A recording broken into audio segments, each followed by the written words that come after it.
Hello everyone. Welcome to For Nurses Preparation YouTube channel. I am Neeraj Kumar Kathal. Let's begin today's important MCQ session. First question is ICDS gives immunization services to ICDS के द्वारा किसे immunisation services प्रदान की जाती हैं? Option A 6 साल से कम उम्र के बच्चों को, ऑप्शन बी प्रेग्नेंट और लैक्टेटिंग मदर्स को, option C option A and B both, option D इनमें से कोई नहीं।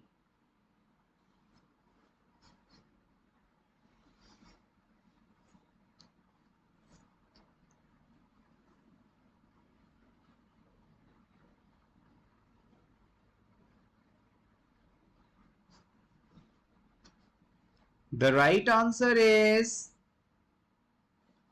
Option C. आईसीडीएस प्रोग्राम के तहत 6 साल से कम उम्र के बच्चे और प्रेग्नेंट लैक्टेटिंग मदर्स को सर्विसेज प्रोवाइड की जाती है। लैक्टेटिंग मदर्स का मतलब है ऐसी वुमेन्स जो कि अपने बच्चों को ब्रेस्ट फीड करवा रही हैं। आइए इस प्रोग्राम के बारे में कुछ और इंपॉर्टेंट पॉइंट्स को डिस्कस कर लें। काफी इंपॉर्टेंट है specially for upcoming CHO exams.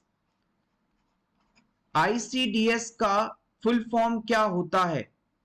ICDS का फुल फॉर्म नोट कर लीजिएगा, integrated child development services. Integrated child development services.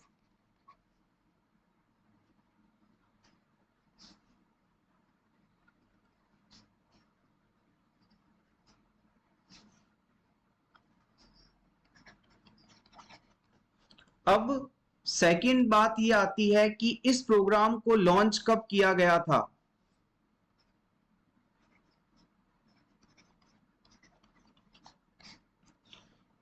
ICDS programme को 2 अक्टूबर 1975 को लॉन्च किया गया था।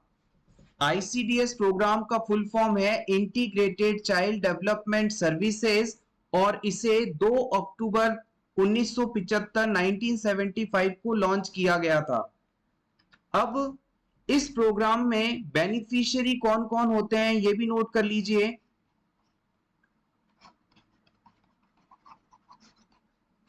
इस प्रोग्राम में up to 6 years age child and pregnant and lactating mothers को फैसिलिटी दी जाती है। आईसीडीएस प्रोग्राम में 6 साल तक के जितने भी बच्चे हैं या फिर कोई प्रेग्नेंट वुमेन है, लैक्टेटिंग वुमेन है, इन सभी को बेनिफिट मिलता है। आईसीडीएस प्रोग्राम में क्या क्या बेनिफिट्स दिए जाते हैं यह भी आपसे पूछा जा सकता है, नोट कर लीजिएगा। आईसीडीएस प्रोग्राम के तहत फूड दिया जाता है, प्री स्कूल एजुकेशन दी जाती है, इसके अलावा प्राइमरी हेल्थ केयर, इसके अलावा इम्यूनाइजेशन सर्विसेज। इम्यूनाइजेशन सर्विसेज का मतलब है टीकाकरण, free health checkups,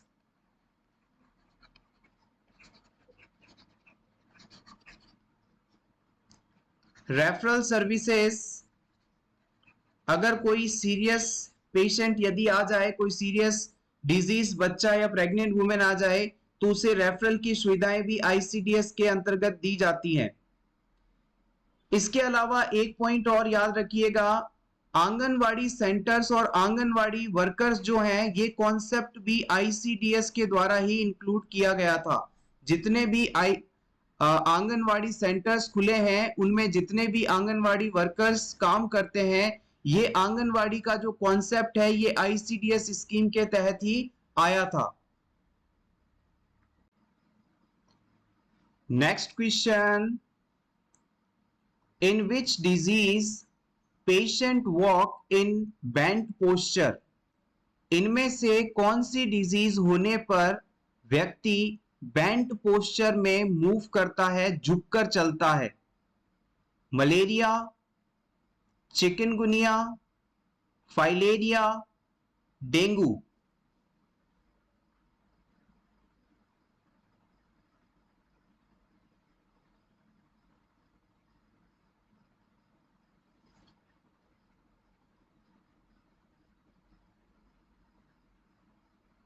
the right answer is option B, chikungunya. याद रखिएगा, चिकनगुनिया एंड पार्किंसन डिजीज, ये दो ऐसे डिजीज हैं जिनके अंदर व्यक्ति बेंट पोस्चर में मूव करता है, झुककर चलता है। पार्किंसन डिजीज के बारे में आप सभी जानते हैं, ये काफी इंपॉर्टेंट है। इस डिजीज में डोपामाइन की हमारे शरीर में कमी हो जाती है और ट्रीटमेंट के लिए लेवोड्रोपा ड्रग दी जाती है।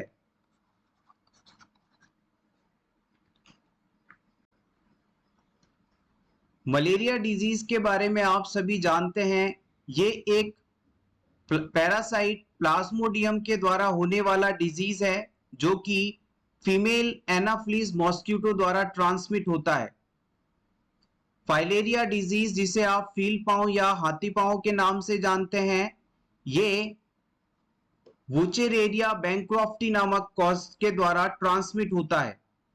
डेंगू वायरस के द्वारा होने वाली डिजीज कंडीशन है, जिसमें प्लेटलेट्स की संख्या नॉर्मल से काफी कम हो जाती है और पेशेंट में इंटरनल ब्लीडिंग होने की संभावना बढ़ जाती है। Next question, a nurse is assessing a client who is experiencing postmenopausal bleeding.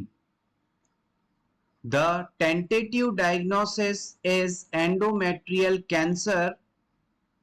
Which finding in the client's history are risk factor associated with endometrial cancer?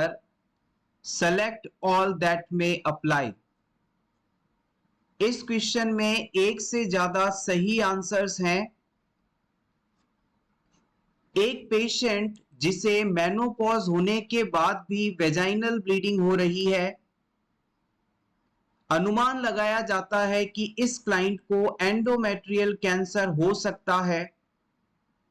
आपको नीचे बताए इन सभी 6 ऑप्शंस में से उन ऑप्शंस को सेलेक्ट करना है, उन सभी ऑप्शंस को सेलेक्ट करना है जो कि एंडोमेट्रियल कैंसर के लिए रिस्क फैक्टर माने जाते हों। आपके ऑप्शंस हैं obesity, multiparity, cigarette smoking, early onset of menopause, family history of endometrial cancer, previous hormone replacement therapy.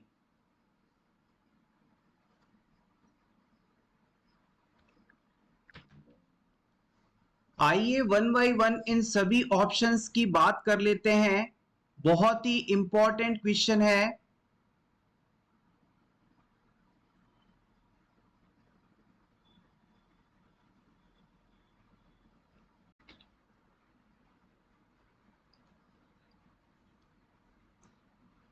सबसे इंपॉर्टेंट पॉइंट यहां पर यह है कि जो वुमेन जितनी ज्यादा समय तक एस्ट्रोजन के संपर्क में रहेगी, उसमें एंडोमेट्रियल कैंसर होने की संभावना उतनी ज्यादा रहेगी।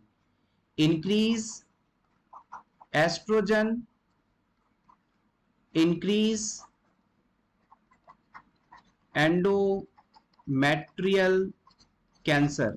जितना ज्यादा एस्ट्रोजन एक्सपोजर उतना ज्यादा चांसेस एंडोमेट्रियल कैंसर होने का। एंडोमेट्रियल कैंसर यूट्रस की अंदर वाली लेयर एंडोमेट्रियम में होने वाला कैंसर है, इस बात को तो आप सभी अच्छे से जानते हैं। अब बात करते हैं फर्स्ट ऑप्शन की, ओबेसिटी।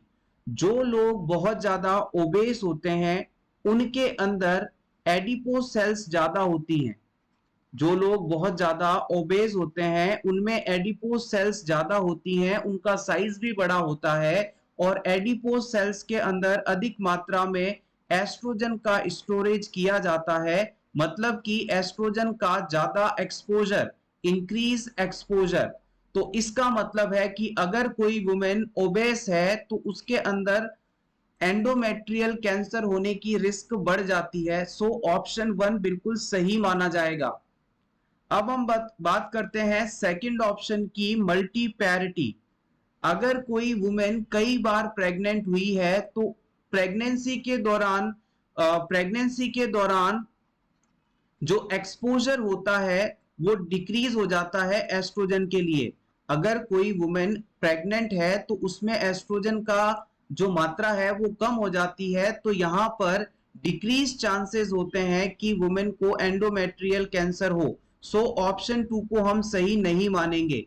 वहीं अगर कोई वुमेन एक भी बार प्रेग्नेंट नहीं हुई हो, यानी कि नली पैरिटी वाली वुमेन अगर है तो उसके अंदर एस्ट्रोजन का एक्सपोजर ज्यादा होगा, तो उसके अंदर एंडोमेट्रियल कैंसर होने की संभावना बढ़ जाती है।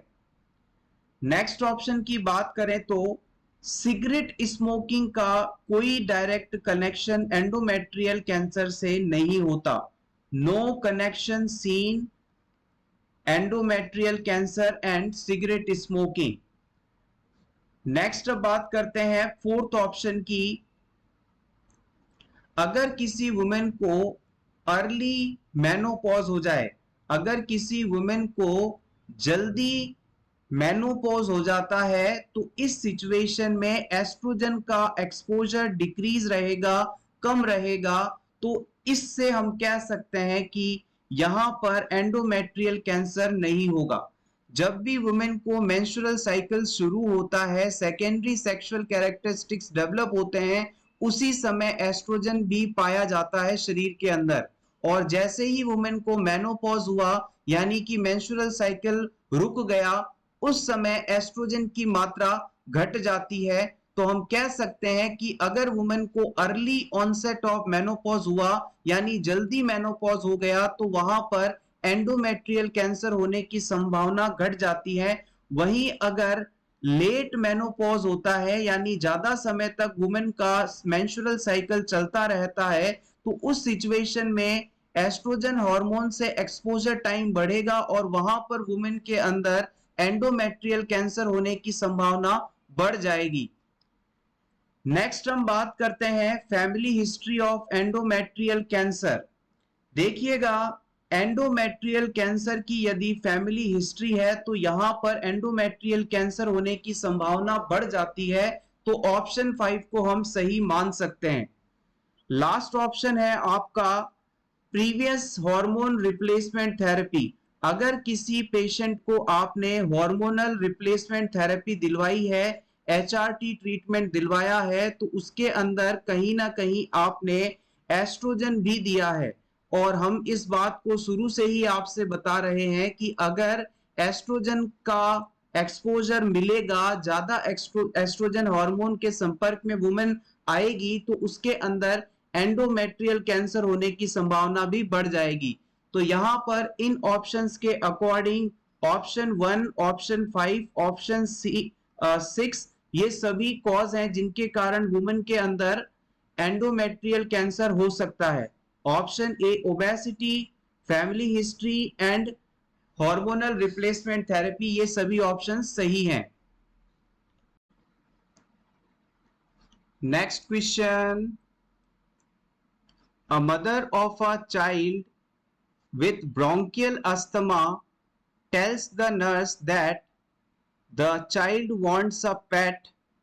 Which of the following pet is most appropriate? एक छोटा बच्चा है जिसे अस्थमा है, अब ये बच्चा उसकी मदर से, उसके पेरेंट्स से कहता है कि उसे कोई पेट पालना है, कोई पालतू जानवर पालना है।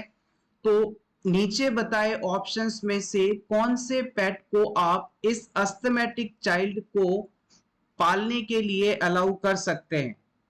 Option 1 cat, option 2 fish, option 3 gerbil. अस्थमा के पेशेंट किस पालतू जानवर को पाल सकते हैं? Cat, fish, गर्बिल।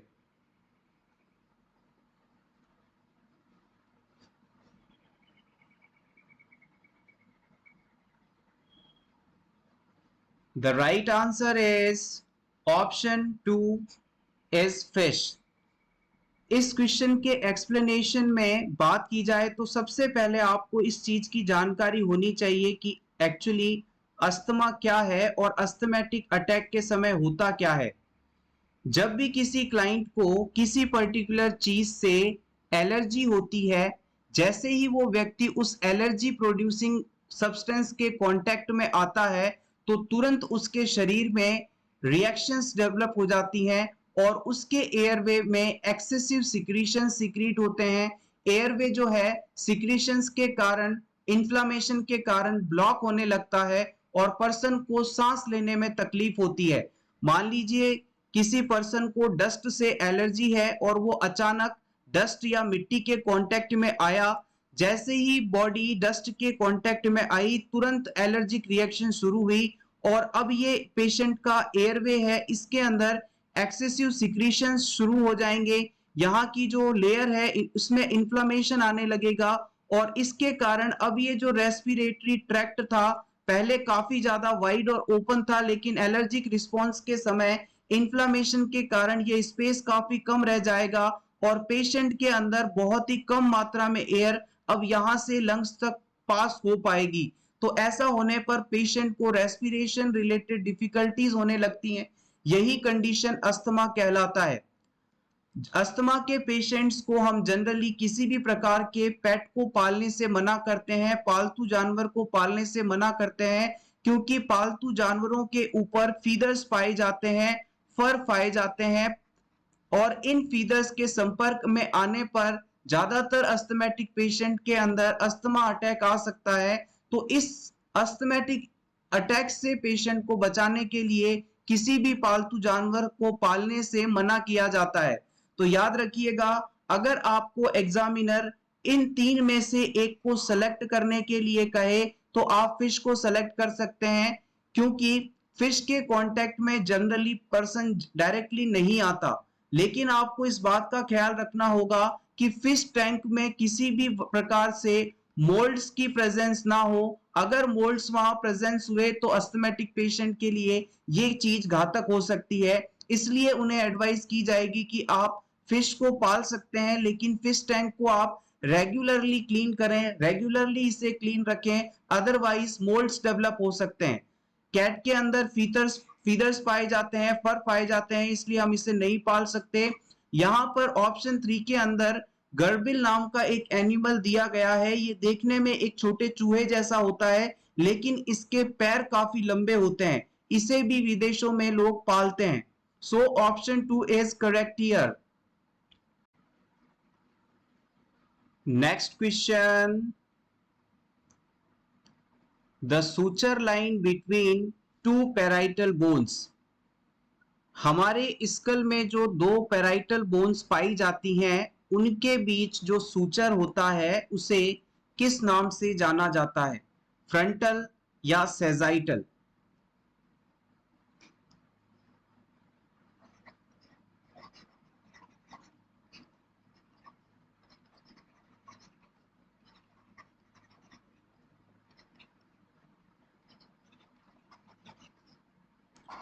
सूचर होता क्या है?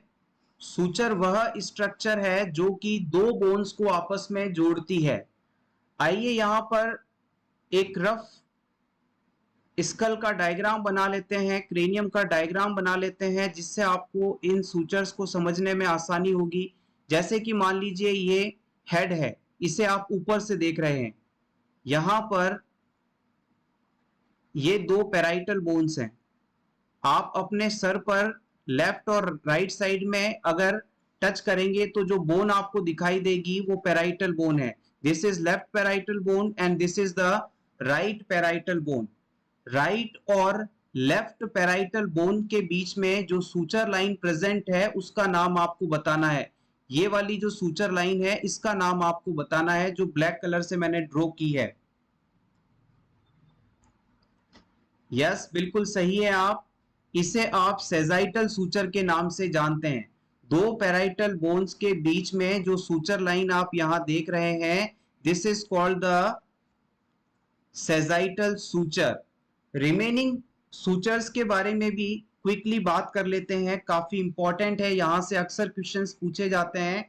हमारे सर के आगे की तरफ जो बोन है इसे आप फ्रंटल बोन के नाम से जानते हैं। फ्रंटल बोन को दो हिस्सों में बांटने वाली जो सूचर लाइन है उसे हम मेटोपिक सूचर के नाम से जानते हैं। ये हमारी दो फ्रंटल बोन्स हैं, सर के आगे वाली जो बोन्स हैं, इसे जो सूचर डिवाइड करता है इसे आप मेटोपिक सूचर के नाम से जानते हैं। आप चाहें तो इसे नोट कर लीजिएगा। This is metopic suture. और यहां पर हमने जो बताया था ब्लैक कलर में जो हमने ड्रॉ किया था, इसे हम सेजाइटल सूचर के नाम से जानते हैं। इसके बाद हम बात करते हैं तीसरे टाइप के सूचर की, और उसे हम कहते हैं कोरोनल सूचर। Coronal suture.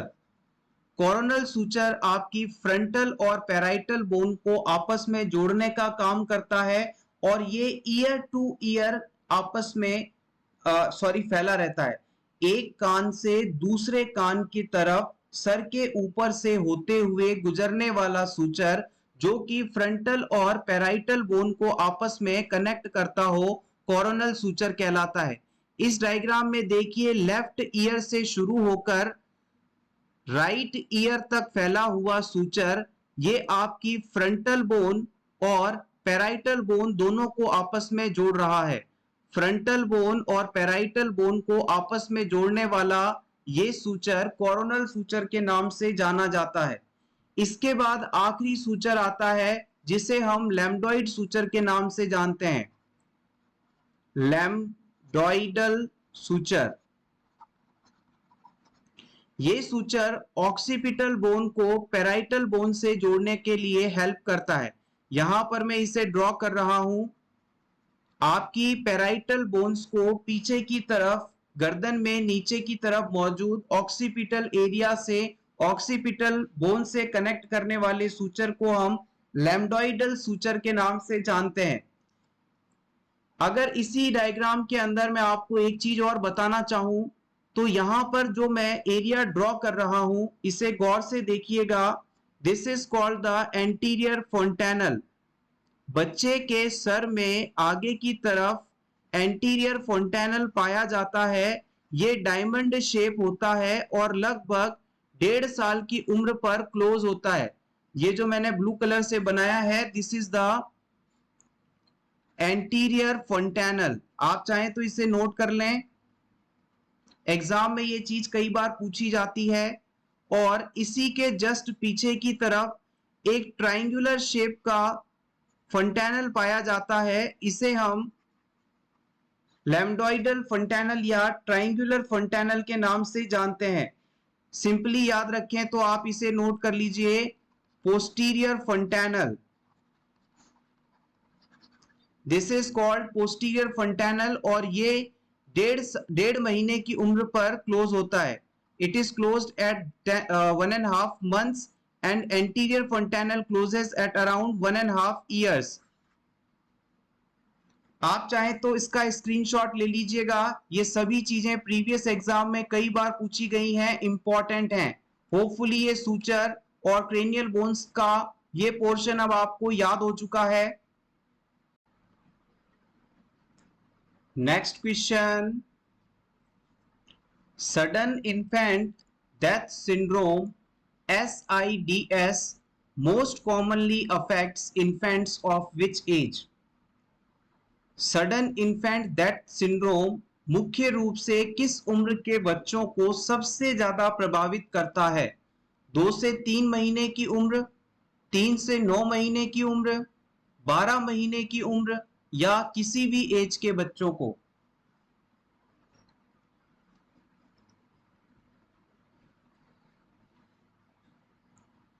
इस क्वेश्चन का आंसर जानने से पहले आइए SIDS होता क्या है इसे थोड़ा सा जान लें। SIDS का फुल फॉर्म है सडन इन्फेंट डेथ सिंड्रोम। जब छोटे बच्चों को झूले या पालने में सुला दिया जाता है और जब वापस आकर देखा जाता है तो उनकी डेथ हो जाती है। इस प्रकार की डिजीज, इस प्रकार की जो डेथ है, इसका कोई एक्चुअल कॉज क्या है इसके बारे में जानकारी नहीं होती। इसे ही हम सडन इन्फेंट डेथ सिंड्रोम कहते हैं। आप चाहें तो इसके बारे में नोट कर लीजिएगा। सडन इन्फेंट डेथ सिंड्रोम को हम कॉट्स डेथ या क्राइब डेथ के नाम से भी जानते हैं। COT, कॉट या क्राइब डेथ भी बोलते हैं इसे। कॉट और क्राइब का मतलब होता है झूला या पालना। जब माँ अपने न्यूबॉर्न बेबी को झूले या पालने में सुलाकर जाती है तो वापस आकर देखती है उसका बच्चा डेथ हो जाता है। ये condition sudden infant death syndrome कहलाती है। इसका कोई एग्जैक्ट कॉज नहीं पता होता। इसे आप अनएक्सप्लेन्ड डेथ कह सकते हैं। अनएक्सप्लेन्ड डेथ कह सकते हैं इसे। और ये जो कंडीशन है मुख्य रूप से 1 साल तक के बच्चों में होती है, up to 1 year of age. 1 साल तक के बच्चों में ये कंडीशन मोस्टली देखने को मिलती है। और अगर एग्जामिनर आपसे स्पेसिफिकली पूछे कि किस उम्र के बच्चों में ये सबसे ज्यादा होती है तो आप यहां पर आंसर सेलेक्ट कर सकते हैं ऑप्शन ए, 2 से 3 महीने की उम्र में सबसे ज्यादा अनएक्सप्लेन्ड कॉर्ड डेथ या SIDS होता है, ऐसा आप बता सकते हैं। आप चाहें तो इसका स्क्रीनशॉट ले लें, इंपॉर्टेंट चीज है। Next question, normal portal Venus pressure is. Normal portal Venus pressure कितना होता है ये आपको बताना है। Put your answers into the comment section.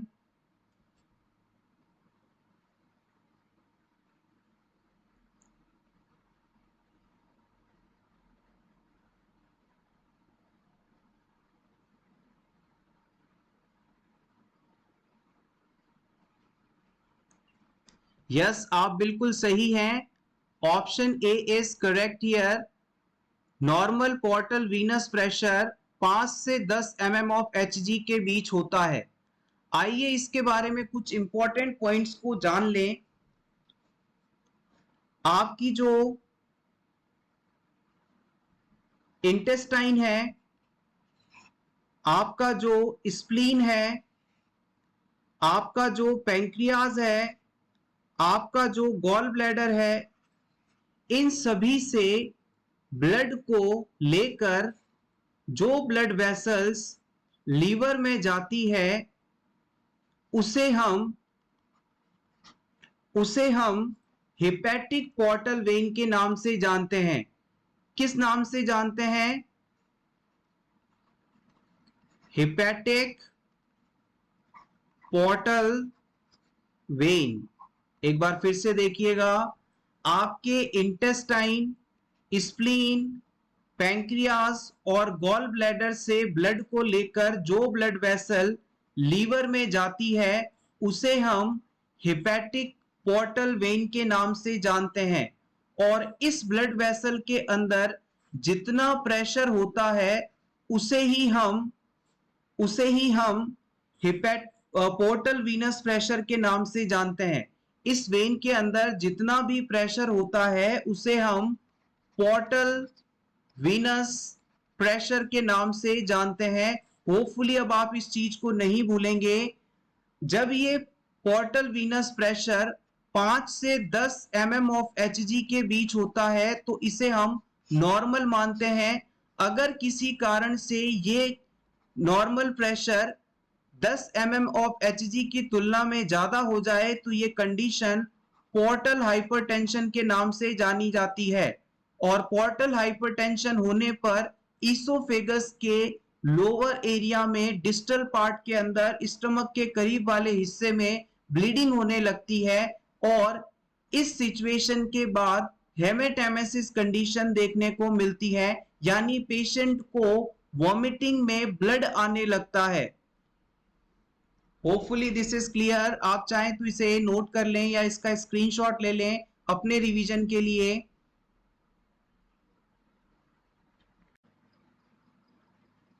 Next question, a 68 years old client daughter is asking about the follow-up evaluation for her father about his pneumonectomy for primary lung cancer. The nurse best response is which of the following? एक 68 साल के बुजुर्ग व्यक्ति की बेटी आपसे पूछती है कि उसके फादर में न्यूमोनेक्टोमी के बाद बेस्ट फॉलो अप ट्रीटमेंट क्या होना चाहिए। इस 68 इयर्स ओल्ड क्लाइंट को लंग कैंसर था और इस लंग कैंसर के ट्रीटमेंट में न्यूमोनेक्टोमी की गई है और अब फॉलो अप के रूप में क्या बेस्ट रहेगा ये आपको सेलेक्ट करना है। यहां पर न्यूमोनेक्टोमी का मतलब होता है रिमूवल ऑफ लंग, यानी कि पेशेंट को लंग कैंसर था और सर्जरी द्वारा इस लंग कैंसर के ट्रीटमेंट के लिए लंग को रिमूव कर दिया गया, फेफड़े को काट कर हटा दिया गया। इसके बाद क्या फॉलो अप रहना चाहिए ये आप सेलेक्ट करें। आपके ऑप्शंस हैं, the usual follow up is chest x-ray and liver function test every 3 months। हम इस पेशेंट को हर 3 महीने बाद बुलाएंगे और फिर चेस्ट एक्सरे और लीवर फंक्शन टेस्ट करवाएंगे। Option B, the follow up for father will be a chest x-ray and computed tomography scan of abdomen every year। हम इस बुजुर्ग व्यक्ति को हर साल एक बार बुलाकर एक चेस्ट एक्सरे और सीटी स्कैन करवाएंगे एब्डोमेन का। Option C, the follow up for father will be chest x-ray every 6 months। हम 6 महीने में इन्हें एक बार बुलाकर इनका चेस्ट एक्सरे करवाएंगे। Option D, none of the above, इनमें से कोई भी ऑप्शन सही नहीं है।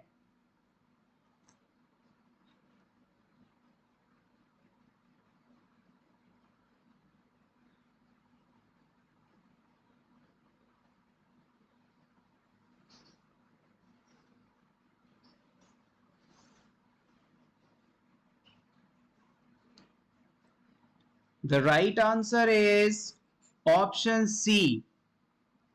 जब आप किसी क्लाइंट के अंदर कैंसर का ट्रीटमेंट पूरा करवा दें तो उसके बाद फॉलो अप के लिए बुलाना एक बहुत ही इंपॉर्टेंट ट्रीटमेंट प्लान का हिस्सा होता है। कैंसर के ट्रीटमेंट के बाद पेशेंट को हम फॉलो अप में बुलाते हैं और फिर ये चेक करते हैं कि कहीं वापस उसे कैंसर तो नहीं हो रहा। इस चीज में अगर लंग कैंसर की बात की जाए तो पेशेंट को यदि लंग कैंसर था और वापस उसमें लंग कैंसर तो नहीं डेवलप हो रहा, इस चीज को आइडेंटिफाई करने के लिए हम पेशेंट को हर 6 महीने में एक बार बुलाएंगे और फिर उसका चेस्ट एक्सरे करवाएंगे। चेस्ट एक्सरे में ये चीज आइडेंटिफाई इजीली की जा सकती है। So option C is correct here.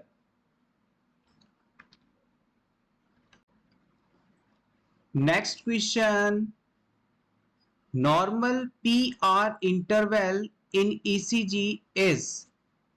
ECG में PR इंटरवल कितने समय का होता है ये आपको बताना है।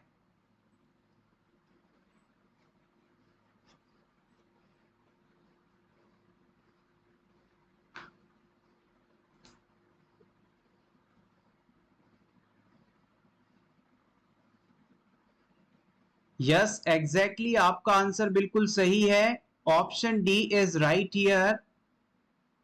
पी आर इंटरवल 0.12 से 0.20 सेकेंड के बीच होता है। Option D is correct here. आइए अब बात कर लेते हैं ईसीजी के अंदर पी आर इंटरवल की एग्जैक्ट लोकेशन क्या होती है। इस डायग्राम में सबसे पहले गौर कीजिएगा, ईसीजी की जो मेन वेव्स हैं उसे हम नॉमिनेट करते हैं। सबसे पहले जो उभार आप देख रहे हैं वो पी वेव कहलाता है, उसके बाद क्यू वेव, फिर आर, फिर एस, इसे आप साथ में क्यू आर एक्स कॉम्प्लेक्स भी कहते हैं। फिर फाइनली आता है टी वेव। अब जो यहां पर नीचे आप पहली लाइन देख रहे हैं इसे आप पी आर इंटरवल के नाम से जानते हैं। It is called P R interval. This is the P R interval. इसके ऊपर ये जो डिस्टेंस आप देख रहे हैं ये पी आर सेगमेंट कहलाता है। This is P R segment. यहां से लेकर इमेजिनरी लाइन ड्रॉ कीजिए, Q से लेकर S के बीच में जो ये सेगमेंट है इसे आप क्यू आर एस कॉम्प्लेक्स कहते हैं। Q R x complex. इसके बाद यहां पर ये जो सेगमेंट आप देख रहे हैं this is called S T segment. और नीचे जो आखिरी लाइन ये आप देख रहे हैं इसे आप QT इंटरवल के नाम से जानते हैं। This is called QT interval. Hopefully ये ईसीजी का रफ डायग्राम आपको सभी चीजों को बताने के लिए सफिशिएंट है। सबसे पहले जब एट्रियास के अंदर कॉन्ट्रैक्शंस होते हैं तो पी वेव डेवलप होती है। उसके बाद जैसे ही वेंट्रिकल्स के अंदर कॉन्ट्रैक्शन होता है तो फिर Q R x complex develop होता है। और फिर जैसे ही वेंट्रिकल्स रिलीज होते हैं वहां पर टी वेव देखने को मिलती है। So P wave, Q R S complex and T wave, this is all important about this segment. Next question, identify the emergency contraceptive among the following। इनमें से emergency contraceptive कौन सी है इसे आपको सेलेक्ट करना है। Prostaglandin, progesterone only, Mala D, लेवोनेर्जोस्ट्रॉल।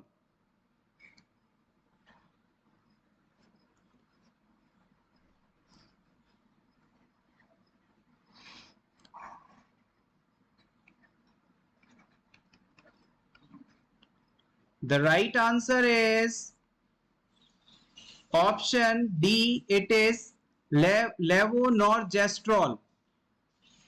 सबसे पहले तो ये जान लेते हैं कि कॉन्ट्रासेप्टिव शब्द का मतलब क्या होता है। ऐसा कोई भी सब्सटेंस जो कि प्रेगनेंसी को प्रिवेंट करता हो कॉन्ट्रासेप्टिव कहलाता है। ऐसा कोई भी सब्सटेंस जो कि प्रेगनेंसी को प्रिवेंट करने के लिए इस्तेमाल किया जाए उसे हम कॉन्ट्रासेप्टिव के नाम से जानते हैं। और इमरजेंसी सिचुएशन में कॉन्ट्रासेप्टिव्स के रूप में लेवोनॉर्जेस्ट्रेल का इस्तेमाल किया जाता है। Levonorgestrel. Next question, all mosquitoes bite at night except. इनमें से उस ऑप्शन को सेलेक्ट करें जो कि नाइट के समय एक्टिव नहीं रहता। Aedes, Culex, Mansonia, एनाफ्लीन।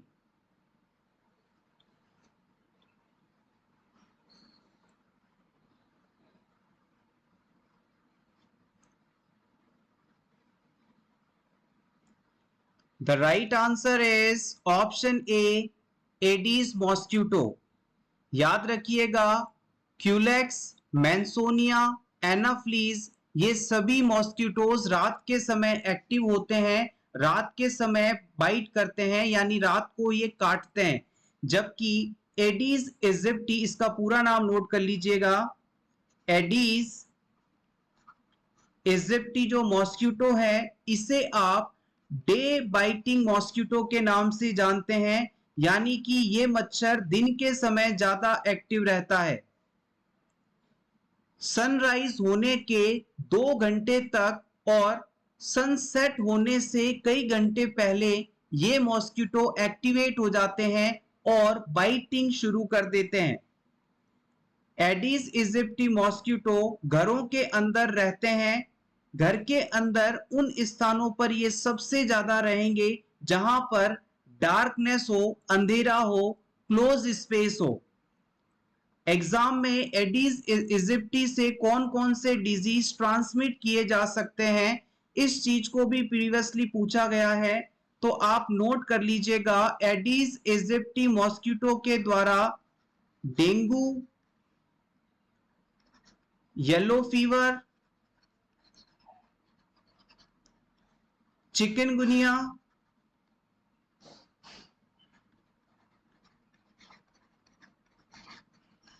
जीका, ये सभी डिजीज ट्रांसमिट करवाए जा सकते हैं। एडीज इजिप्टी एक वेक्टर की तरह काम करता है, जो कि डेंगू वायरस को, येलो फीवर वायरस को, चिकनगुनिया वायरस को, जीका वायरस को ट्रांसमिट कर सकता है। So option A is correct here. Next question, smallest form of when is called. सबसे छोटी वेन का नाम आपको सिलेक्ट करना है। वेना कावा, वेन, वेन्यूल या साइनस।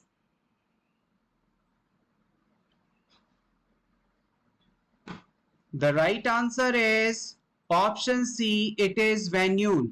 वेन्यूल सबसे छोटी वेन को कहा जाता है। Next question, when a client want to read his chart, nurse should। एक पेशेंट आपसे कहता है कि वो अपनी रिपोर्ट्स, ब्लड इन्वेस्टिगेशन, चार्ट आदि देखना चाहता है, तो इस सिचुएशन में एज अ नर्स आप उसे क्या कहेंगे? Option 1, call the doctor to obtain permission. आप डॉक्टर से परमिशन मांगेंगे कि मैं इस पेशेंट को इसकी रिपोर्ट्स दिखाऊं या नहीं। Option 2, give the client the chart and answer the questions for him. आप पेशेंट को उसकी रिपोर्ट्स पढ़ने के लिए दे देंगे और उसके मन में यदि रिपोर्ट्स देखने के बाद कोई डाउट आता है तो उसके क्वेश्चंस को आंसर करेंगे। Option 3, tell the client that he can read the chart when the doctor makes round। आप इस पेशेंट से कहेंगे कि जब डॉक्टर राउंड पर आए, आपको देखने आए, तो उस समय उनके सामने आप चार्ट्स पढ़ सकते हैं। Option 4, ask the client what he wants to know and answer those questions without giving him chart. आप पेशेंट को उसकी रिपोर्ट पढ़ने के लिए नहीं देंगे, इसके बदले आप कहेंगे कि आपके मन में जो भी डाउट्स हैं आप मुझसे पूछ सकते हैं, मैं उन्हें सॉल्व कर दूंगी एज अ नर्स।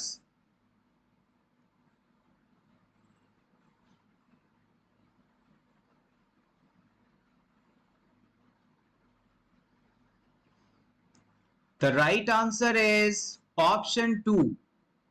अगर कोई पेशेंट उसकी रिपोर्ट्स, ब्लड इन्वेस्टिगेशन या कोई भी पेपर देखना चाहता है तो आप उसे देखने देंगे।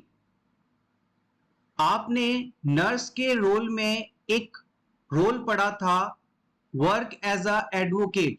नर्स पेशेंट के वकील की तरह काम करती है, तो यहां पर आपको पेशेंट का एडवोकेट बनना है। रिपोर्ट्स देखने के साथ ही अगर क्लाइंट के मन में कोई क्वेश्चंस आते हैं तो आपको उन्हें आंसर भी करना है। जब आप ऐसा करेंगे तो क्लाइंट को ये फील होगा कि वो भी हेल्थ केयर टीम का एक इंपॉर्टेंट और एक्टिव मेंबर है. So option 2 is correct here. Next question. A client receiving morphine sulfate should be observed for. किसी पेशेंट को मॉर्फिन सल्फेट ड्रग दी जा रही है. इस ड्रग को देने के बाद हमें पेशेंट में कौन सी फाइंडिंग ना डेवलप हो जाए, इसके लिए लगातार मॉनिटर करते रहना आवश्यक है. Respiratory depression, blood dyskaryosis, gastritis, jaundice.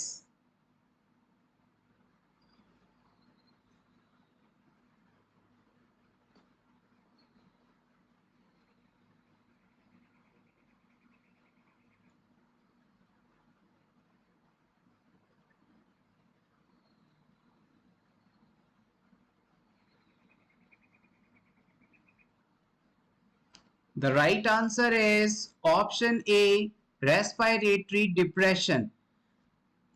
Morphine sulphate जो है एक ओपियोइड ग्रुप का एनाल्जेसिक मेडिसिन है. ओपियोइड ग्रुप की एनाल्जेसिक मेडिसिन है जो कि सीवियर पेन के ट्रीटमेंट में इस्तेमाल की जाती है.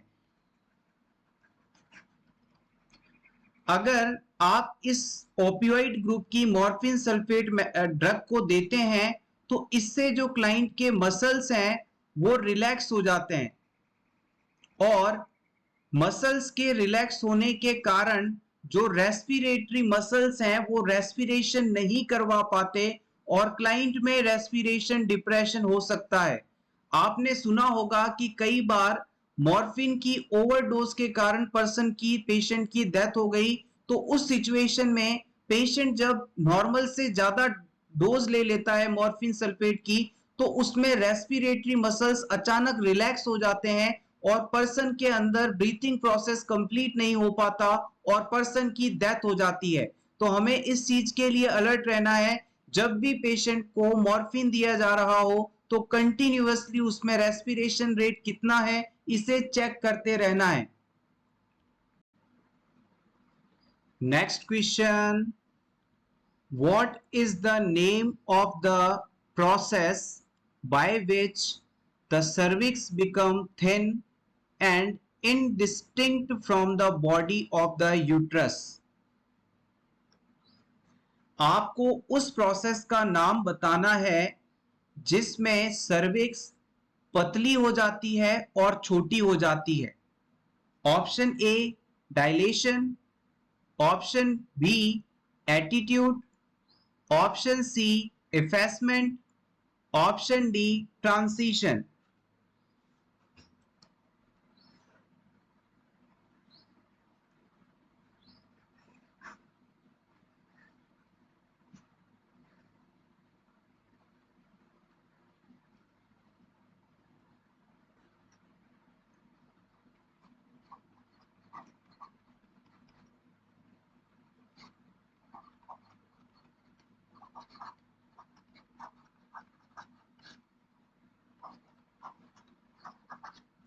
The right answer is option C. It is called effacement.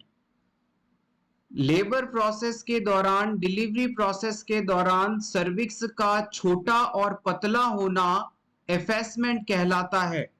Option C is correct here. इस डायग्राम के अंदर देखिएगा, ये यूट्रस की स्ट्रक्चर हमने यहां पर ड्रॉ की है. इस यूट्रस का ये जो आखिरी हिस्सा आप देख रहे हैं इसे ही आप सर्विक्स के नाम से जानते हैं. सर्विक्स को आप नेक ऑफ यूट्रस कहते हैं और ये 2.5 सेंटीमीटर लंबा होता है. सो एवरीवन, ये था हमारा आज का वीडियो. होपफुली ये सभी क्वेश्चंस आपको अच्छे लगे होंगे. अगर वीडियो अच्छा लगा हो तो प्लीज इसे लाइक कर दीजिएगा और इसी तरह के और वीडियोस देखने के लिए for nurses preparation YouTube channel को जरूर सब्सक्राइब करें. Thank you so much. Best of luck.